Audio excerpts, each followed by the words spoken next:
queria falar um pouquinho de África, né? O senhor já viu muitas vezes a África, é uma coisa muito original dos seus outros 2 mandatos, e que o senhor está retomando agora.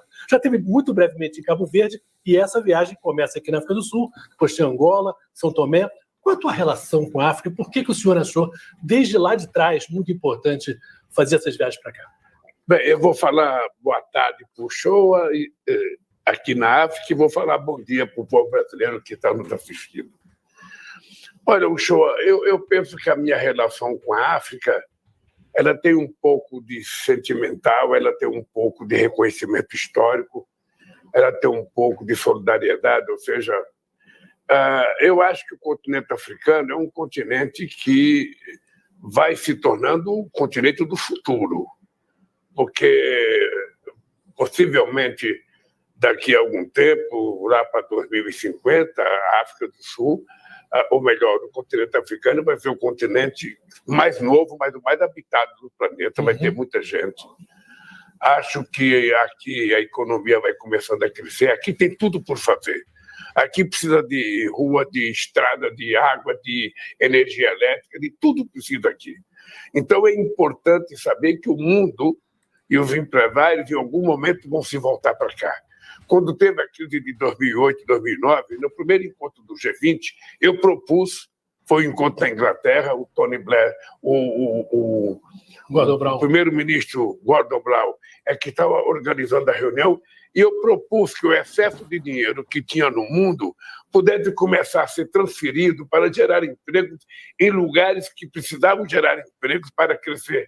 No caso, era a África, que precisava de muita infraestrutura. Eu volto aqui à África do Sul com muito orgulho. A cidade de Joanesburgo é a 4ª vez que eu venho para cá, para participar dos BRICS com muita vontade, com muita crença de que as coisas vão melhorar. Os BRICS começam a se colocar como uma coisa muito importante do planeta. As pessoas começam a perceber que os BRICS não é pouca coisa, não. Ou seja, a junção de África do Sul, Brasil, Índia e China são metade da população mundial. São, sabe, economias grandes que estão crescendo, que podem crescer muito mais, e que querem criar instituições democráticas, inclusive o NB, que é o novo banco dos BRICS. A gente quer criar um banco para sair, agir diferente do que agem os bancos hoje criados, sabe, depois de 1945.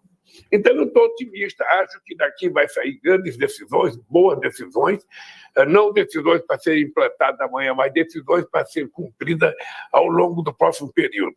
O ano que vem é a Rússia que vai presidir os BRICS, em 2025 é o Brasil que vai presidir os BRICS, a reunião será lá no Brasil, então, e eu espero que a gente coloque a luta contra a desigualdade como tema principal. Quando for para o Brasil, o tema principal é a gente acabar com a desigualdade racial, desigualdade de gênero, desigualdade na educação, desigualdade na saúde, desigualdade no salário, ou seja, é tudo desigual num mundo que poucos têm muitos e muitos não têm nada. Então, eu acho que eu vou provocar essa discussão, vou tentar fazer com que essa discussão seja um tema do próximo BRICS, do próximo G20, para que a gente coloque essa questão, sabe, da diferença entre a humanidade na ordem do dia. Não é aceitável que a FAO publique que 735 milhões de pessoas passam fome num país que produz muito alimento. Algo está errado. E o algo errado é falta de recursos para comprar. O algo errado é que a distribuição de riqueza é mal feita no mundo. Apenas meia dúzia tem tudo e os milhões e bilhões não tem nada. Então, eu estou muito feliz, queria dizer ao povo brasileiro que eu agradeço o voto que vocês me deram, porque me deu essa oportunidade de voltar a participar dos BRICS, voltar a participar de outros fóruns internacionais, para a gente colocar o Brasil na ordem do dia e mostrar para o mundo o que o Brasil está fazendo e o que o Brasil quer fazer. E o tema desigualdade, de certa maneira, eu acho que o continente que a gente precisa, de certa maneira, reconhecer onde isso é pior é na África. Não que a gente na América Latina não tenha esse problema, temos muito. Mas a África realmente é uma terrível, né? Pelo que sofreram em termos desses séculos, né, com a escravidão, e pelo depois, a continuação da economia, a maneira como os países ricos lidaram, vinham para a África para tirar coisas da África, muito mais do que ajudar. Né? Poxa, é só importante a gente saber que a maioria dos países da África foram colonizados e que a grande maioria também conseguiu a sua independência a partir dos anos 60. Portanto, é uma coisa muito nova, muito nova.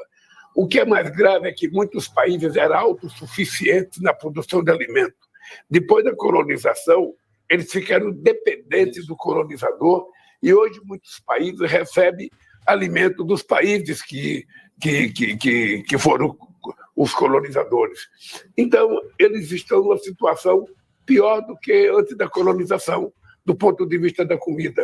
Eu tenho conversado com presidentes e eles falam o seguinte: olha, nós temos uma carência muito grande porque todos os países estão muito endividados e é muito engraçado que eles, estão endividados. É uma dívida de quase 800 bilhões de dólares de todo o continente africano e por conta de estar endividado, eles não podem tomar dinheiro emprestado para fazer as coisas que eles precisam. Essa é uma discussão que eu acho que a gente tem que fazer em algum momento, em alguma instância, de que é preciso a gente dar um paradeiro nessa dívida e transformar essa dívida numa coisa de investimento para os países poder sair dessa encalacrada. Eu estou devendo, eu não posso pagar, vou pagar esse dinheiro, ao invés de pagar, eu vou investir em alguma coisa que me gere possibilidade de te pagar no futuro. É uma coisa normal, que é preciso que o mundo rico compreenda a necessidade da gente garantir aos países mais pobres de ter oportunidade que ainda não tiveram.